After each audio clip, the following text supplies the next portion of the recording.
Prevention of tampering. Without the knowledge of a process being in statistical control, i.e. being subject only to common cause variation, there are two types of mistakes that may be made. One, ascribe a variation or mistake to a special cause when in fact the cause belongs to the system, common causes. And two, ascribe a variation or mistake to the system, common causes, when in fact the cause was special. Mistake number one may be described as tampering with a process, and, as is shown by Deming's funnel experiment, attempts to adjust a stable process will always lead to a worse situation than if the process had been left alone to begin with. If a quality practitioner were to do nothing to attempt to isolate a special cause when in fact it is present, this would be an example of mistake two. Fortunately, the Shewhart chart allows one a relatively simple methodology to utilize for determining when a system may be out of statistical control, namely Shewhart's 3 sigma control limits. The loss in morale that may be associated with fruitless searches for special causes in accordance with mistake number one is therefore minimized. All right, a couple of things that we can address here. I bring out the Shewhart 3 sigma control limits. I want to deal with that right now. I get this question a lot.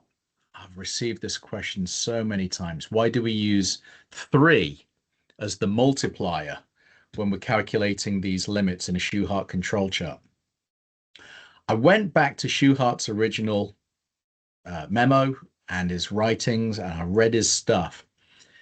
The argument is not based upon a normal distribution. I'll say that again. The argument is not based upon assuming a normal distribution as the assumed underlying probability distribution, not in the Shewhart scheme of things. Now, it is the case that if we were to assume that, let's say, these individual results are well modeled by a normal distribution, that if you go plus or minus 3 standard deviations away from the central tendency, that you will cover 99.73%, assuming a normal distribution. Of course you do.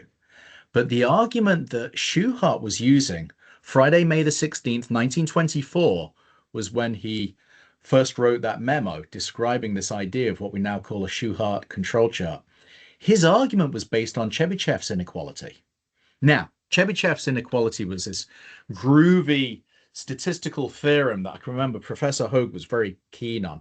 The idea behind the Chebyshev's inequality is if you do go plus or minus 3 standard deviations for a given probability distribution, it works really well, especially if the underlying distribution is symmetric. But even if it's kind of like skewed and a little bit wonky, then let's say that the probability of you being inside a mean plus or minus 3 standard deviations is high. I'm just going to say it's high, right? It's 99.73% if you're assuming a normal distribution. If it's not a normal distribution, it's going to be something different, but it's still going to be big. That's why Walter Shewhart went plus or minus 3 standard deviations. Something else. I talk about common causes and special causes of variability. When Shewhart was describing all of these ideas, he used the terminology of not common cause variability, but chance cause variability. He would describe this as tossing a fair coin. You know, so if a process is in a state of statistical control, then all this variability that you're seeing is due to just chance variability. Now, Deming was the one who said, let's not call it chance variability. Let's call it common cause variability. Deming's idea being the process could be in a state of control, state of statistical control, if you want to call it that, but we want to use like ICH guidance language, we can call it in a state of control. It doesn't have to be all chance. You know, it could be every Tuesday somebody goes in there and kicks the machine. Right? There's no chance for that. It's just something that's endemic. Why they would want to do that, not entirely sure, but Deming would say, hey, that is part of the underlying process itself. A daft process, but a process itself. So instead of having to worry about it being chance variability, it's just something that you would expect this process to be giving you on a continuous basis, given that it's in a state of control. Now, special cause variability was also what Deming decided to call it. Shewhart was calling it assignable cause.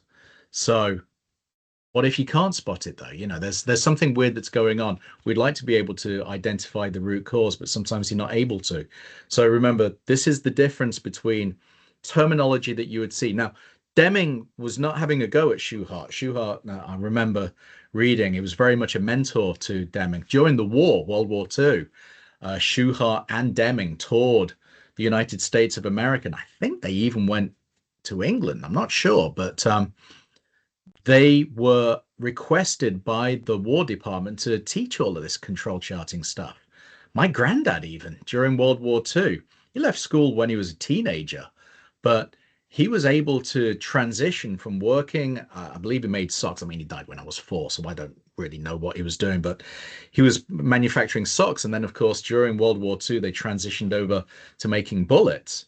The only reason I know this is when I took this thesis back home and I showed it to my mum and she saw all of these control charts, she goes, "That's what your granddad used to do." I had no idea.